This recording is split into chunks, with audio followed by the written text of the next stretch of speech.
ஜீ Tamil news நேயர்களுக்கு வணக்கம். செய்திகள் நிஜமும் நிழலும் நிகழ்ச்சிக்கு உங்களை அன்போடு வரவேற்கிறேன். என் கூட செய்திகளை பத்தி விரிவா பேசுறதுக்காக செய்தி ஆசிரியர் திரு நாகப்பன் அவர்கள் இணைஞ்சிருக்காரு. சார் வணக்கம். வணக்கம். முதல் செய்தியே மத்திய அமைச்சரவையில பெரிய அளவு மாற்றம் இருக்கும் அப்படிங்கிற தகவல் வந்திருக்கு. இதை பத்தி கொஞ்சம் தெளிவா சொன்னீங்கன்னா நல்லா இருக்கும். பிரதமர் மோடி 3வது முறையா பதவியேற்ற நிலையில 2 ஆண்டுகள் ஆயிருக்கு 3வது முறையா பதவியேற்று.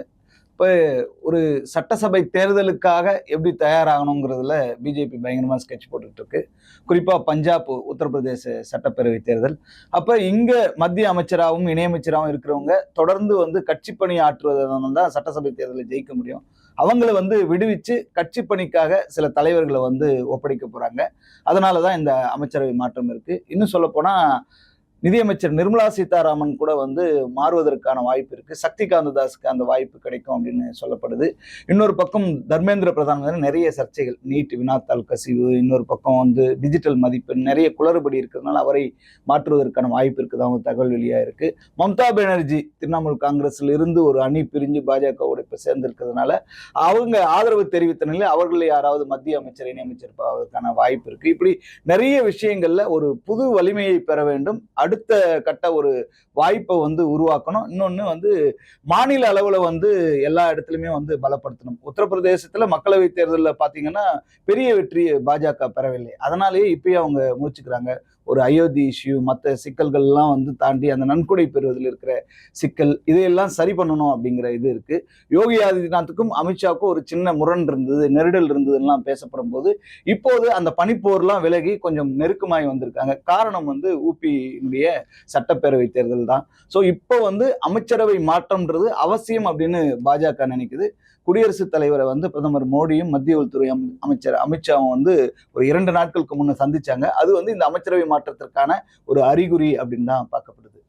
அதே மாதிரி இப்போ நம்ம தேசிய செய்தியை பார்த்தோம். அப்போ ஒரு உலக செய்தியை பார்த்துட்டா கொஞ்சம் நல்லா இருக்கும்னு நினைக்கிறேன். உலக வரைபடத்துல இருந்து ஈரானே இருக்காது அப்படின்னு சொல்லி ட்ரம்ப் ஒரு பக்கம் மிரட்டி இருக்காரு. இன்னொரு பக்கம் பார்த்தா வாழும் நரகத்தையே அனுபவிப்பீங்க அப்படின்னு ஈரானோட அதாவது அங்க இருக்கிற சபாநாயகர் ஒருத்தர் சொல்லியிருக்கிறாரு. இதை எப்படி பாக்குறீங்க? ஏன்னா இது எதற்காக நடந்தது அப்படின்னு பார்க்கும்போது அவங்க அந்த ஈரானோட கடல் பகுதியை கொஞ்சம் விரிவுபடுத்த பார்த்தாங்க அமெரிக்கா.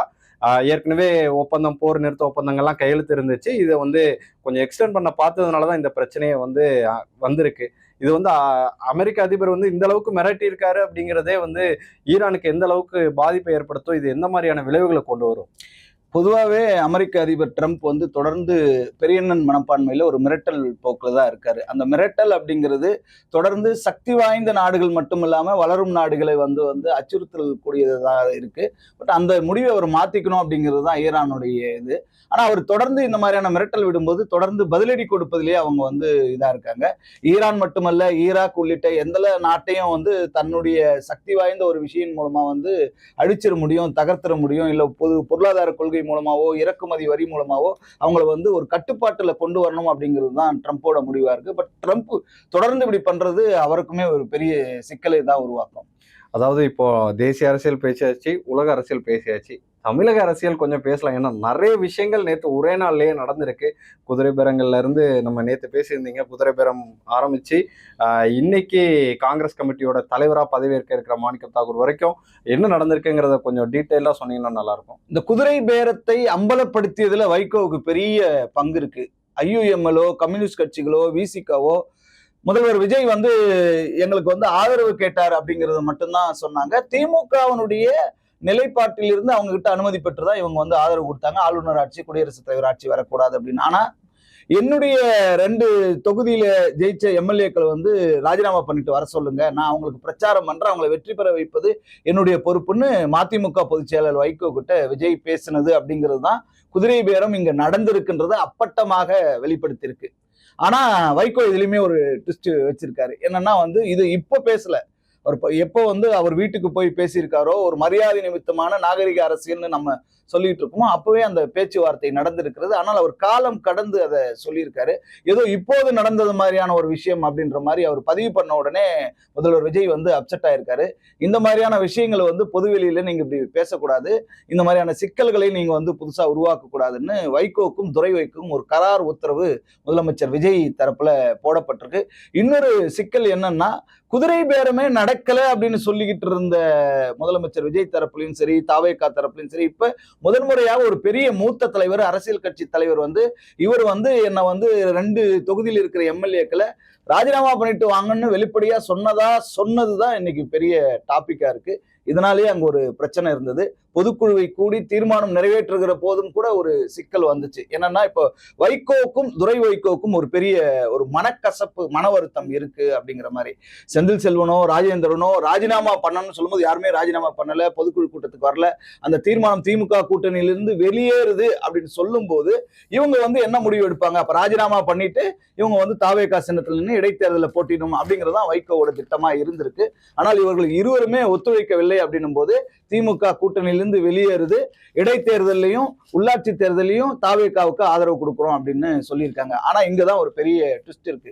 அந்த பொதுக்குழுல துரை வைகோவை கலந்துக்கல. ஏன் கலந்துக்கல அப்படின்னா, எம்எல்ஏக்கள் ராஜினாமா பண்ணணும் அப்படிங்கிற முடிவை வைகோ தரப்புல இருந்து சொல்லும் போது துரை வைகோ ஏற்றுக்கொள்ளவில்லை. அந்த 2 எம்எல்ஏக்களும் சொல்லியிருக்காங்க, நாங்க இது மாதிரி திமுக வாக்குகளை பெற்று எம்எல்ஏ ஆயிருக்கோம், அப்ப எங்களை ராஜினாமா பண்ண சொல்றீங்க. உங்களுடைய மகன் துரை வைகோ திருச்சியில மக்களவை தேர்தலில் திமுகவுடைய வாக்குகளை பெற்றுதான் எம்பி ஆயிருக்காரு. அப்ப அவர் ராஜினாமா பண்ணிடுவாரா? அவர் ராஜினாமா பண்ணா நாங்களும் ராஜினாமா பண்ணிருன்னு சொல்லியிருக்காங்க. அதனாலேயே இந்த முடிவை எடுக்க வேணாம், இது வலியுறுத்த வேணாம் துரை வைகோ சொல்லியும் வைகோ கேட்கவில்லை. அதனாலேயே அவர் பொதுக்குழுல பங்கேற்கல அப்படின்னு சொல்லப்படுது. அது இன்னொரு காரணம் மதிமுக தரப்புல சொல்லப்படுது. ஒரு நிர்வாகிக்கு உடல்நிலை சரியில்லை, வெளியூர் போய் உடல்நலம் விசாரிக்க வேண்டிய தேவை துரை வைகோவுக்கு இருந்ததுனால அவர் பொதுக்குழு கலந்துக்கல அப்படின்னு. அது ஒரு கன்வின்சிங்கான ஒரு விஷயமா இல்லை. அப்ப ஒரு கசப்பான ஒரு விஷயத்த மதிமுக பதிவு பண்ணியிருக்கு. இதைத்தான் இங்க ஆர்பி உதயகுமார், அதிமுகவினுடைய முன்னாள் அமைச்சர் பயங்கரமா கிண்டல் பண்ணியும் விமர்சனம் பண்ணியும் சரமாரியாவும் தாவேக்காவை தாக்கியிருக்காரு. ஒரு பக்கம் பனையூர் கேட் திறக்கப்படல, அதிமுக மாஜிக்கல்ல தொடர்ந்து தூக்கிக்கிட்டே இருக்கீங்க, மதிமுகவில் ஒரு பிளவை ஏற்படுத்திக்கிட்டு இருக்கீங்க. இன்னொரு பக்கம் எல்லாருமே இப்ப கம்யூனிஸ்டுகள் ஆட்சியில் பங்கு அதிகாரத்தில் பங்குன்னு அவங்கள ஏமாத்துறீங்க, இங்க விசிக யூஎம்எல் ஏமாத்துறீங்க, தொடர்ந்து இதையே பண்றீங்க அப்படின்னு சொல்லிட்டு ரத்தன் பண்டிட்ல ஆரம்பிச்சு வெங்கட் நாராயணன் நியமனம் வரைக்கும் நிறைய கேள்விகளை ஆர்பி உதயகுமார் எழுப்பியிருக்காரு. இப்படியே போனீங்கன்னா உங்களுக்கு எல்லாத்துக்குமே அதிகாரம் இருக்கு, உங்களுக்கு ஜனநாயகம் இருக்கு அப்படின்னா அப்ப திரிஷாவை துணை முதல்வர் ஆக்கிடுவீங்களா? எனக்கு ஒரு நட்பு சக்தியாக இருக்கிற, உங்களுக்கு நட்புக்கு இலக்கணமா இருக்கிற ஒருத்தர் ஆக்கிடுவீங்களான்னு ஒரு கேள்வியை எனக்கு இதுல ஒரு கேள்வி என்னன்னா, வெங்கட் நாராயணன் அவரை நியமனம் குறித்து பல சர்ச்சைகள் இருந்தாலும் டெல்லிக்கு அவங்க அவங்களோட பிரதிநிதியா அனுப்புற ஆளு அவருக்கு முதல்வருக்கு நம்பிக்கையான ஆளா தானே இருக்கணும். இல்ல என்னன்னா, இப்போ 2 சர்ச்சைகள் இருக்கு. இங்க மேகதாது இஷ்யூ இருக்கு. மேகதாது இஷ்யூல வெங்கட் நாராயணோட நிலைப்பாடு என்னவா இருக்கும்? அவர் கர்நாடகத்தை சேர்ந்தவர் அல்லன்னு நிர்மல்குமார் சொல்றாரு, ஆந்திராவை சேர்ந்தவன் சொல்றாரு, ஏத்துக்கிறோம். ஆனா இன்னைக்கு மேகதாது இஷ்யூ இருக்கும்போது கர்நாடகாவில் அவர் தொழில் செய்யறாரு, அங்க இருக்கிற அரசியல் செல்வாக்கு அதிகமா இருக்கு. அப்ப அவர் யாருக்கு ஆதரவாக செயல்படுவார்? ஒரு திரைப்பட தயாரிப்பாளரை நீங்கள் பதவி ஏற்பதற்கு முன்பாகவே இது ஆளுநர் கிட்ட போய் அவர் அறிமுகப்படுத்த வேண்டிய அவசியம் என்ன இருக்கு? ஒரு திரைப்பட தயாரிப்பாளருக்கு நீங்க ஏன் டெல்லி பிரதிநிதி சாதாரணம் இல்ல, ஒரு அமைச்சருக்கு ஈக்குவலான ஒரு இது. நீங்க நம்பகமாக இருக்கீங்கன்னா அப்ப தாவேகாவில் தமிழகத்தில் யாருமே தகுதியானவங்க கிடையாதா? இல்ல ஒரு மொழி. இதுல ஒரே ஒரு கேள்வி மன்னிச்சிருங்க, என்னன்னா டிவிக்கோட ஸ்ட்ராட்டஜியா கூட இருக்கலாமே. ஏன்னா அவங்களோட பிரதிநிதியா அங்க ஒரு வாய்ஸா இருந்து ஒருவேளை அந்த மேகதாது அணைக்கு வேற ஏதாவது தீர்வு இல்ல, இதுல அந்த விஷயம் இல்ல. என்னன்னா, ஒரு திராவிடத்தையும் தமிழ் தேசியத்தையும் சேர்ந்து கடைபிடிக்குது தாவேகா. அப்ப நீங்க என்ன பண்ணணும்? மாநில உரிமைக்கு முக்கியத்துவம் கொடுக்கணும். மாநில உரிமைக்கு முக்கியத்துவம் கொடுக்கணும் இல்ல, மொழிக்கு முக்கியத்துவம் இல்ல. ஆனா ஏன் அங்க டெல்லி அரசுல சிறப்பு பிரதிநிதியா நீங்க பயன்படுத்துறீங்கன்னா அவங்களுக்கு வேற பிளான் இருக்கு. என்ன பிளான் இருக்கு? தெலுங்கானாவில, ஆந்திராவில, கேரளாவில தமிழக வெற்றி கழகத்தை விரிவுபடுத்த வேண்டிய தேவை இருக்கு. ஒரு மாநில கட்சியாக சுருங்கி போயிடக்கூடாது அப்படிங்கிற இருக்கும்போது ஒரு இந்தியா கூட்டணியில் இருக்கிறது, ஒரு தேசிய அரசியல்ல நுழையிறது, காங்கிரசுக்கு பக்கபலமாக இருப்பது, இந்த மாதிரியான கணக்குகளுக்காக அவங்க வெங்கட் நாராயணனை நியமிச்சிருக்காங்கன்ற ஒரு சந்தேகம் இருக்கு. ஆனா அதே சமயத்துல ஏன் தமிழ்நாட்டை சேர்ந்த ஒரு மாநிலத்தினுடைய உரிமைக்காக இருக்கிற குரல் கொடுக்கிற யாருமே உங்க கண்ணுக்கு தெரியல? இப்ப பிற மாநிலத்தை சேர்ந்தவரை டெல்லி அரசினுடைய தமிழக அரசு பிரதிநிதியா நீங்க எப்படி பயன்படுத்த முடியும், எப்படி நியமிக்க முடியுங்கிறதா. அவங்களுக்கு ஜனநாயகம் இருக்கு. ஆனா எதிர்கட்சிகள் மட்டுமல்ல, சொந்த கூட்டணி கட்சியில் இருக்கிற இந்திய கம்யூனிஸ்ட்ல இருந்து எல்லாருமே கேட்கிறாங்க, அதை மறு பரிசீலனை செய்ய வேணும் அப்படிங்கிறது தான் அவங்களுடைய வலியுறுத்தலாம் இருக்கு. முதல்வர் விஜய் என்ன பண்ண போறாருன்னு பொறுத்து பார்க்கணும். ரொம்ப விரிவா தமிழக அரசியல் களத்தை அருமையா அக்குவேரா ஆணிவேரா சொல்லிட்டீங்க. மாணிக்கம் தாகூர் கேட்டிருந்தீங்க இல்லையா? மாணிக்கம் தாகூர் இன்னைக்கு பதவி ஏற்கிறாரு. அவர் 2 விதமான உறுதிமொழிகளை கொடுத்திருக்காரு. ஒண்ணு வந்து கோஷ்டி பூசலே இங்க இருக்காது அப்படின்னு சொல்றாரு. அவர் எல்லோரையுமே அழைச்சிருக்காரு பதவியேற்புக்கு. செல்வ பெருந்தகை, KV தங்கபாலு, கிருஷ்ணசாமி, செல்லகுமார், KS அழகிரி, இப்படி எல்லாருமே கூப்பிடுங்க. யாரையுமே அவர் வந்து விடுபடல. ஜோதிமணி உட்பட, சசிகாந்த் செந்தில் உட்பட அனைத்து அணிகள் இருக்கிற தனக்கு ஆதரவானவர்கள் அல்லது இந்த கோஷ்டி பூசலில் கரை கண்டவர்கள், இந்த கோஷ்டி பூசல்னாவே காங்கிரஸ் தான் சொல்லும் போது எல்லாரையும் அழைச்சிருக்காரு. ஒரு முக்கியமான வாக்குறுதி அவரு கொடுத்திருக்காரு. 40 தொகுதிகளிலும் மக்களவை தேர்தலில் தாவேகா காங்கிரஸ் கூட்டணி தமிழ்நாட்டில் வெல்ல வேண்டும், தமிழ்நாடு புதுச்சேரியில. இதன் மூலமாக அந்த 40 எம்பிக்களுடைய பலம் வந்து ராகுல் காந்தியை பிரதமராக்கணும், அதுதான் என்னுடைய அஜெண்டா. இனிமே வந்து ஒரே டீம் ஒரே தீம், இதுதான் வந்து காங்கிரஸ் இலக்கா தமிழ்நாட்டில் இருக்கோ, அதற்கான எல்லா வேலைகளும் நான் பண்ணுவேன் அப்படின்னு சொல்லியிருக்காரு. அவர் அடிச்சு ஆடுறாரா, ஒரு பேட்ஸ்மேனா இருக்க போறாரா, அல்லது வந்து ஒரு டீம் கேப்டனா இருக்க போறாரா அப்படிங்கிறது தான் நம்ம பொறுத்திருந்து பார்க்கணும். 6 மாசத்துல தேர்தல் வரும்னு முன்னாள் முதலமைச்சர் திமுக தலைவர் ஸ்டாலின் சொல்லியிருக்காரு. தொடர்ந்து அவர் கொஞ்சம் அவசரப்படுறாரோ அப்படின்னு கூட தோணுது. ஏன்னா வந்து அவங்களுக்கு வந்து தனி பெரும்பான்மை இல்லாத காலகட்டத்துல 1 மாசத்துல தேர்தல் வரும், 3 மாசத்துல தேர்தல் வரும், 6 மாசத்துல தேர்தல் வரும். அதனால வந்து நீங்க வந்து திமுகவில் இருக்கிற நிர்வாகிகள், தொண்டர்கள் எல்லாம் தயாரா இருக்கணும். ஒரு ஆர்கானிக்கா இந்த ஆட்சிக்கு என்ன கிடைக்குதுன்னு 6 மாசம் வெயிட் பண்ணி பார்ப்போம்னு சொன்னவர் தொடர்ந்து வந்து இந்த மாதிரியான விஷயங்கள்ல வந்து இது பண்றாரு. இன்னொரு பக்கம் வந்து கூட்டணி கட்சிகளை தொடர்ந்து வந்து அவர் வந்து அட்டாக் மோட்லயே வந்து இது பண்றாரு. அவர் இன்னும் கொஞ்சம் அவசரப்படாமல் இருப்பது அந்த கட்சிக்கும் நல்லது, அவங்களுடைய தொண்டர்களுக்கும் நல்லது. ஏன்னா இப்ப வந்து ஒரு அமைச்சரை பார்த்து கேள்வி கேட்பது அப்படிங்கிறது இங்க சாதாரணமாவே நடந்துகிட்டு இருக்கு. இன்னைக்கு வந்து அமைச்சர் சரத்குமார் போதைப் பொருள் பயன்படுத்தினாரா அப்படிங்கிற கேள்வி வந்து இங்க வலுவா எழுப்பப்பட்டிருக்கு. உளவுத்துறை ஒரு பக்கம் வந்து விசாரிக்குது, அவருக்கு அதற்கான விளக்கத்தை கொடுக்க வேண்டும் சொல்லுது, மருத்துவ பரிசோதனைக்கு அவரை உட்படுத்த வேண்டும் அப்படின்லாம் சொல்லிக்கிட்டு இருக்காங்க. அவர் பேங்காங் ஏன் போயிட்டு வந்தார் என்ற விசாரணை கூட இன்னைக்கு உளவுத்துறை பக்கம் இருக்குது. அவர்கிட்ட தனிப்பட்ட ஒரு விசாரணை இருக்கும், அதற்கு பிறகு அறிக்கை கூட வெளிவரும். அவர் விளக்கம் வந்து அரசு கொடுப்பதற்கான வேலைகளில் ஈடுபட்டு இருக்கும் போது இவர் ஏன் தொடர்ந்து வந்து இதையே சொல்றாரு? அப்ப வந்து ஒரு தோல்வியை அவர் முழுமையாக இன்னும் ஏற்றுக்கொள்ளவில்லையா அப்படின்றது தாவேகா அதுக்கு பதிலடி கொடுத்திருக்கு. ஏன்னா வந்து நீங்க விரக்தியில பேசுறீங்களா, இன்னும் 100% வந்து திமுக துடை தெரியப்படுவது உறுதி அப்படின்ட்டு. மக்களுடைய மனநிலை என்னவா இருக்கு அப்படிங்கிறது கொஞ்சம் கொஞ்சமா இப்ப வருது. போதைப் பொருள் விஷயத்திலேயோ, சிங்கப்பெண் சிறப்பு அதிரடிப்படை விஷயத்திலேயோ சில விஷயங்கள் வந்து இன்னும் முழுமையாக செயல்படவில்லை அப்படிங்கிற ஒரு விஷயம் இருக்கு. இன்னொரு பக்கம் சட்டம் ஒழுங்கு பிரச்சனை இருக்கு. இன்னைக்கு வந்து IAS IPS மாநாடு இருக்கு, அதுல வந்து பேச போறாரு. அங்க பேசுற விஷயங்கள் வச்சுதான் ஒரு பட்ஜெட் தயாரிக்க போது, அந்த உரையில சில விளக்கங்கள் இருக்க போது. அப்ப சட்டம் ஒழுங்கை எப்படி சரி செய்யுதுங்கிறது முதல்வர் முக்கிய அறிவுறுத்தல்கள் வந்து கொடுக்க போறாரு. அப்ப இன்னும் கொஞ்சம் வெயிட் பண்ணலாம். தொடர்ந்து எதிர்க்கட்சியாக இருப்பதன் மூலமாக ஒரு வலுவான எதிர்க்கட்சியா தான் செயல்படணுமே தவிர தொடர்ந்து குறை கூறி கொண்டிருப்பது அல்லது மக்களுடைய தீர்ப்பை அவமதிப்பது அப்படிங்கிறது யாருக்குமே வந்து சரியா இருக்காது. இன்னொரு பக்கம் உதயநிதி வந்து விமர்சனம் பண்ணிட்டு இருக்காரு, இன்னும் டான்ஸ் மட்டும் தான் ஆடல, ஷூட்டிங் ஸ்பாட் அப்படின்ட்டு. உடனுக்குடன் பதிலளிப்பது நல்ல ஜனநாயகம். அது ஆளும் கட்சியாக இருந்தாலும் சரி, எதிர்கட்சியாக இருந்தாலும் சரி. ஆனாலும் இன்னும் ஒரு வீரியமான எதிர்கட்சியா திமுக செயல்பட்டிருக்கா அப்படின்னு பார்த்தா இல்லைன்னு தான் சொல்லணும். இன்னைக்கு வந்து முதல்வர் பிரஸ் மீட் கொடுக்கல அப்படிங்கறத நம்ம கேள்வியாக்குறோம். ஒரு எதிர்கட்சி தலைவராக உதயநிதி ஸ்டாலின் பிரஸ் மீட் கொடுக்கிறாரா அப்படிங்கிற கேள்வியுமே இருக்கு. அப்ப ஒரு ஆரோக்கியமான அரசியலை எதிர்நோக்கி வந்து நாம இங்க வந்து இருக்கணும். இவ்வளவு விஷயங்கள் இருக்கும்போது அதிமுகவிலையும் சில சிக்கல்கள் இருக்கு. SP வேலுமணி வந்து தொடர்ந்து வந்து ஆலோசனை கூட்டம் வந்து நடத்திட்டு இருக்காரு. அதுல EPS படம் வைக்கிறது இல்ல, கட்சியினுடைய கொடியோ பேனரோ இருக்கிறதுல MGR ஜெயலலிதா படம் மட்டும் இருக்கு. ஏன் MGR ஜெயலலிதா படம் மட்டுமே இருக்கு இவங்க பண்ணணும்னா அவர்கள் தான் என்னுடைய தலைவர்கள் அப்படின்னு சொல்றாரு. இந்த அதிருப்திக்கு என்ன காரணம் அப்படின்னா, அவருக்கு துணை பொதுச் செயலாளர் பதவி கொடுத்த பிறகும் கூட அவர் வந்து இப்படி இருக்காரு. ஒரே விஷயம் தான் காரணம், அவருக்கு மீண்டும் மாவட்ட செயலாளர் பொறுப்பு கொடுக்கப்படவில்லை. இது ஒரு அலங்கார பதவியா, அர்த்தம் இல்லாத ஒரு பதவியா தான் துணை பொதுச் செயலாளர் பதவி இருக்கு. ஒரு கிளை செயலாளர் கூட நம்மால் நியமிக்க முடியவில்லையே, நம்முடைய தொண்டாமுத்தூர் தொகுதியில் இருக்கிற இன்னொரு மாவட்ட செயலாளருக்கு நம்ம ரிப்போர்ட் பண்ண வேண்டிய விஷயம் இருக்குன்ற ஒரு அதிருப்தி வந்து SP வேலுமணிக்கு இருக்கு. அதனாலேயே தன்னுடைய ஆதரவு அணியில சகாக்களோடு சேர்ந்து தொடர்ந்து ஆலோசனை பண்றாரு. CV சண்முகம் இந்த நேரத்துல என்ன பண்ண போறாரு அப்படின்னு தெரியல, அவர் ஒதுங்கியே இருக்காரு. அவருடைய நகர்வு என்னவா இருக்குன்னு தெரியல. விஜயபாஸ்கர் இப்பயுமே வந்து புதுக்கோட்டையில ஒரு முக்கியமான விராலிமலை தொகுதியிலிருந்து அவர் ராஜினாமா பண்ணி மக்கள் கருத்தை கேட்டுதான் முடிவு பண்ணாரு.